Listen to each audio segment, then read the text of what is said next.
NectarzWithin, all about mind, life and soul enhancement. Miss Gowri, I knew you have large chunk of experience in the sector of teaching in some or the other way. Being a counselor, being a principal, being a teacher, and you dealt with a lot of students. When you say you could easily remember 2000 names, it means you dealt with a lot of students. Given that, you must have come across a lot of students who are not confident enough, who feel themselves low, self-esteem, for example. So the key problem there is the relationship they have with themselves. The self relationship, which I call, was an actual problem there. What had been your techniques or strategies or tools to redefine the self relationship of that specific student or a person from counterproductive to productiveness, which is eventually benefiting them and people around themselves? So, please enlighten us with your thoughts and tips. That's a wonderful question, Kiran.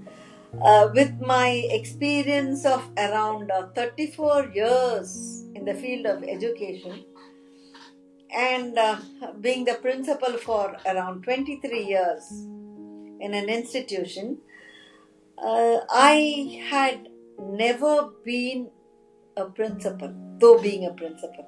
You must be wondering how. Yeah. I had never been a typical principal. Normally they say, a typical principal with glasses on, a strict with a front face and all that. I had never been strict. I had been more like a mother to all my children and my teachers rather than being a strict principal, yet in a very, very disciplined way. Proud of myself also, a pat on my back again for me, self-stroke. I had never committed any mistakes during my tenure as an administrator, putting my head down in front of my higher authorities. These 23 years, neither with the children nor with the administrative aspects, nothing. It had been a very smooth and flawless administration. No tensions. I was very happy. Every day I went to school. Nothing was hectic. Nothing was stressful. Because one, self-belief. I believed in myself. Number two, I wanted to be a different person. I didn't want to be like a typical principal. I wanted to be more like a mother. That's why on the day of my retirement, many teachers cried because they called me Amma, both of them. After I came out, they really missed me because most of the teachers come to me with their personal problems also. Because I cannot expect the same maturity as I have with my teachers. Some may be in a joint family. Some may have problems. Like, with all that they come running to school because it shouldn't get late. So I start off with the teachers first and then the children. Because teachers and children are interconnected. So teachers who are stressful, have problems, come running, they sign with tears in their eyes at times. So I tell them, yes, is there any problem? Did you have your breakfast? First question, did you have your breakfast? Sometimes no will be the answer, most of the time when they are upset. And then with tears in their eyes. Petty things, maybe the husband would have shouted or the mother-in-law would have shouted or she wouldn't have cooked properly and somebody else would have shouted or she wouldn't have had time to manage house affair and home affairs and come here and all that. Then I tell her, okay, sit down, relax, go have a cup of coffee, relax. No ma'am, I have class during the first period. So with that frustration in mind, a teacher cannot go to the class directly. And if she goes to the class directly to teach the students, some may take out of the students, like some may, out of frustration again. Out of frustration, the anger might be taken out on the children. Or she may not be able to teach properly, do justice to her job, right? So there's no point in sending somebody to the class or a teacher to the class when she or he is disturbed. Right? So, I normally say exchange your class. Sit down, relax, have your breakfast. Or if you have an outlet, tell me what happened. Have an outlet, send somebody to your class. By the time you let out everything to me, you'll be relaxed. Have your breakfast and go to class. So this, I was more of a counselor. I was more of a mother kind of picture for them, icon, than a principal for all my teachers. So most of the teachers come to me with their problems. Certain things they have to endure. Certain things are beyond their control. And certain things are definitely under their control. So I just segregate, tell them this is possible. This is not possible, try to adjust. This is possible, try to adjust. This is possible, try to endure. Now go, have your breakfast, relax for some time and then go to class. Or the best relaxation area is the kindergarten section. Go to the KG section, you'll find a lot of children. Children will give you a lot of energy. Go play with them for some time, you'll feel relaxed and then go to class. So I was more of a counselor for my teachers than being the principal and a subordinate relationship. That was one. And number two, I did have teachers who did mistakes. I call them separate. What my methodology is, appreciate in public, criticize in private. Call them separately to my room and point out the mistake, but appreciate in public. So for every little good deed done by a teacher, I give an appreciation in writing so that they have with them. I give them in writing so that they can preserve. Maybe even if they leave the school and go to another school, the appreciation letter will be there. Like for example, conducting an event or conducting Independence Day successfully, I call every teacher in charge and then compliment them and say, yes, thank you so and so for conducting the Independence Day in a wonderful way, expecting your same enthusiasm and zeal, blah blah blah and all that. So I give a letter to each and every teacher appreciating them, but I never give a letter for the mistakes they do. I never issue memo. I've never issued any memos. But appreciation letters I keep giving. But if they do a mistake, I make them sit back after school hours, see that they complete the task and then go. Of course, give them food because making them stay back after school hours is not decent. So I make them have their, I order for food from outside. I ask them to make a call to their home and say that it's going to be late. And then sometimes I drop them in their respective houses and then come back, put in a word to their home members telling that she had some work, and I will not say that she did a mistake and she had to redo her work. Instead, I would only say, yes, she had a little bit of work, so I'm dropping her, I'm not sending her along. That's it. So this will save the children. If a teacher is happy, she can teach happily. The children are also happy. They will not take out of the children. So that is one aspect. The second aspect is children. The mental frame for them to learn. Okay? Yeah. Unless a child is happy, he will not be able to learn. So we think children are without stress. But children have their own stress. Not that children are not able to learn. Children are able to learn. Again, the problems within them. Certain problems can be shared, certain problems cannot be shared. But teachers, they cannot open out everything to everybody, including their teachers. Because they're small children, they're scared. They will not come out because they'll be scared the teachers might go and tell the parents or whatever it is. So the only person to whom they would open out is me. They open out to me and they tell me, ma'am, this is a problem. This is a problem. So in such a situation, how do I study? Maybe the father is an alcoholic. Maybe there is a joint family where the mother is being ill-treated by the mother-in-law. Yes, very common in Indian homes. So these are some of the reasons for a child not concentrating on studies. So these children come to me for counseling. And I say, leave alone what is your duty? Your duty is to study. Your parents will look after themselves. Today they quarrel, tomorrow they will join together. So it is not your problem to think about your parents' problem, but it is your duty to study and make them happy. And then I call the parents and say, please do not quarrel in front of the child. Please do not fight in front of the child. He's getting disturbed. He's getting distracted. He won't be studying and all that. So to the children, again, I'm more like a mother or a grandma. The little ones also call me Party sometimes. From the KG section. The little ones call me and say Party. And some will say Ethuko Party. I carry them Ethuko Party. Sometimes on the lap on the first day and second day and all that. So when I go there, that is my de-stress zone. Every time I go there, I play equal to the kids.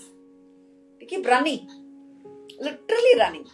Children are unique. Not all the children are alike. Just like the flowers, not all the flowers are alike, but they are beautiful flowers with their own fragrance. No flower is wasted. So children are unique. They have their own potentialities. But bringing out their potentialities is important. It is the duty either of the school or the duty of the parents to bring out. But if every parent is going to expect every child to come state first, or a rank holder, or a doctor, engineer, or a lawyer, then what do the others do? We have people like A.R. Rahman, and we have we have cricketers, and we have musicians, and what are they going to do then? We need people for those fields also. So we have to make the parents understand the potentiality of the child. So as teachers or head of an institution, it is the duty of the head of the institution to bring out the hidden potentiality of a child, screen it, show the parent. Your child is interested in this. Don't force him into this. He may not be successful. Yet, a basic degree is important. Probably +2, yes.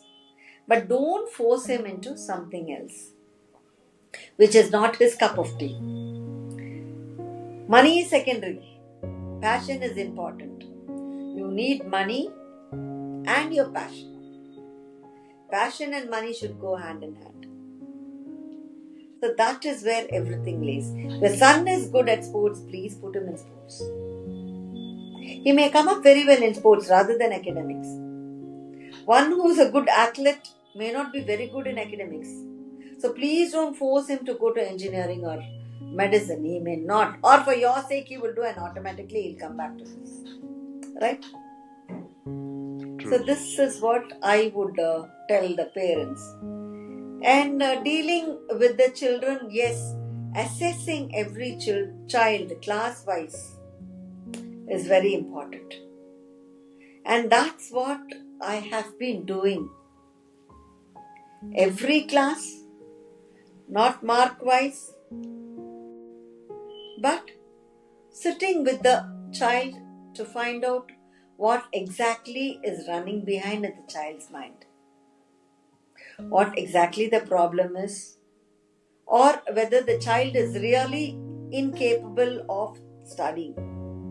If the child is really incapable of studying, special classes are being arranged at school free of cost, where I myself stay back and sit with the children to monitor the teachers. Of course, my teachers have been sincere, but with them, I sit down and see that the children are being coached. So this assessment goes like this. Suppose it's for a 5th standard child lagging behind in studies. I assess in such a way that I give a 4th standard Tamil book, a 4th standard set of books for the child to understand.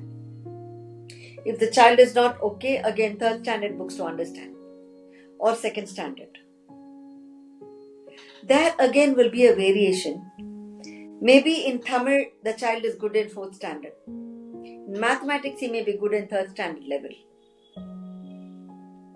And in English he may be up to 2nd standard level.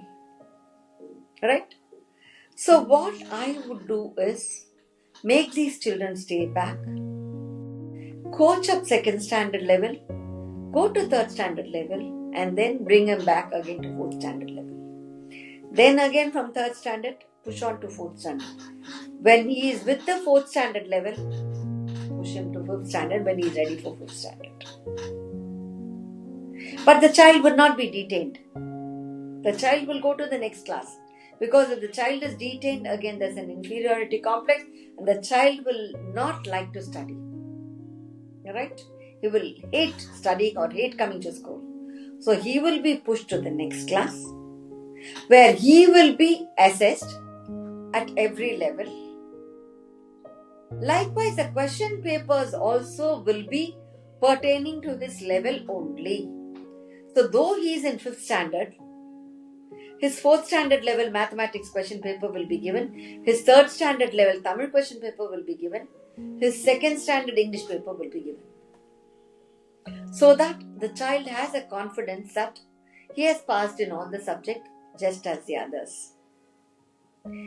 He may be a special child.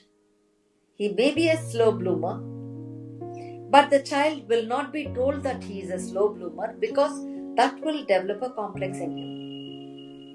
He will be on par with the other children but with a different question paper. He will be assessed separately. He will be given marks separately. So this is how we bring the slow bloomers onto the regular stream. Little by little, little by little, little by little. And finally when they come to 10th standard, they are perfect. Perfectly they fit into 10th standard. There again, there is a problem because the others would have been much ahead and he would have gone a little slow. So these children, when they come to 10th standard level, the others will be far ahead. Again, these children will be lagging behind, a little behind. Okay? Yet, they will be along with their own classmates in 10th standard, which gives them confidence. So how do we deal with these children? Very simple. We make them stay back. Special Give them classes. extra coaching, special classes. Give them extra coaching and see that they are on par with the others. Again, we set question papers, often repeated questions for these children. Tough question paper for the brighter ones. Normal paper for the weaker ones. For the mediocre ones. So mediocre ones, normal question paper. Often repeated questions for the weaker students and tough question paper for the brighter students. The brighter students will have the capacity to answer all those questions. Mediocre will have the capacity to answer even the brighter students' question papers or learn. But these weaker students will have the capacity to learn only the often repeated questions and the scoring areas related only. So we strive that these children get at least 50%. And slowly we increase the load. Today if it is going to be 50, tomorrow it will be another 10 more questions. Then another 5 more questions. And for these children, we normally stay back. Teachers along with me will stay back. One subject per day will be taught. And food will be provided for them. These children shouldn't feel bored, isn't it? So we talk to them and tell them, what do you want today? What do you like to have today? Like we give them the menu because at that age, 10th standard or 9th standard, they are fond of eating. 10th, 11th and 12th children are fond of eating, right? Yeah. So we give them the choice. There's a famous hotel here in Coimbatore, it's Annapurna. Hotel Annapurna Gowri Shankar. That's a famous hotel here. So we asked them, what do you want from Annapurna? They say it's Rava roast because Annapurna roast is very common here. Annapurna, very rarely we give them pizzas and belpuri, whatever they say we give them. So we attract them by food and they stay back. We don't make them sit down for hours. They play for some time. I play basketball with them. I play throw ball with them. I play tennis court with them.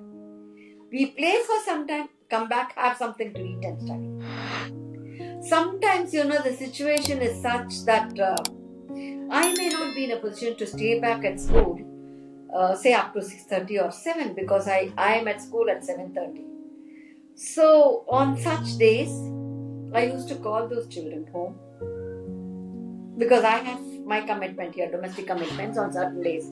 So those children will come with me. I bring them, pick them up by my car. They come here, they study. I look after my work also at home. And I give them coffee and I'll give them a choice for their menu. What tiffin do you want? They say something and I prepare something for them, bread sandwich or something which they like. So they eat here, they stay for some time. Of course, they talk with my son also regarding music, or he shows some movies or something.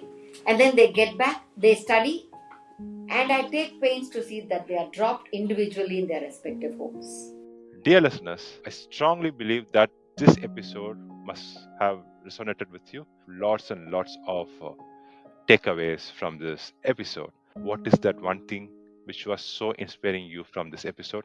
Leave that in comment section. Can't wait to see that. And I definitely respond to it.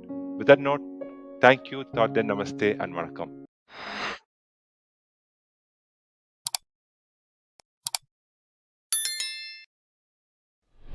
Transforming minds and enriching lives.